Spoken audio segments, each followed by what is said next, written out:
Welcome to your opt-in instructions. Note, if you are a new or returning student and you see the health and dental fees assessed on your tuition statement, you do not need to opt in, as you will be automatically enrolled. If you have lost benefits, you must reach out to your local benefits coordinator as proof of loss is required. It's important to complete all fields. Please ensure that your student ID number and your email address are correct. You can use either your school email or your personal email. The program name is the name of the program you are taking in school. The program start date is the date you started that program. After completing all fields, select Next. If you previously opted out and are now eligible to opt in, please select the appropriate top two boxes only.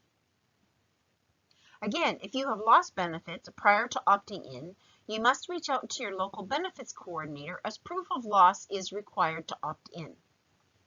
Check the last box only. If you are unsure, please reach out to your local benefits coordinator. Next, choose your student status. Then select Next. Please read the terms and conditions as it has very important information for you to know. Then check the Agree To box. Select Submit. You will receive an email confirmation stating that you have applied to opt in. You must keep this email as proof that you are opting in.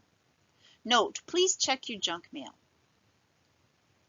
Once approved, you will receive another email with the total cost and a link to where you must pay the fees. You should receive this email within about 2 weeks of your application. Each school is different. Attention! The deadline in this email is important, as if not paid by that deadline, your opt-in will not be approved and you will not be added to the health and dental plan.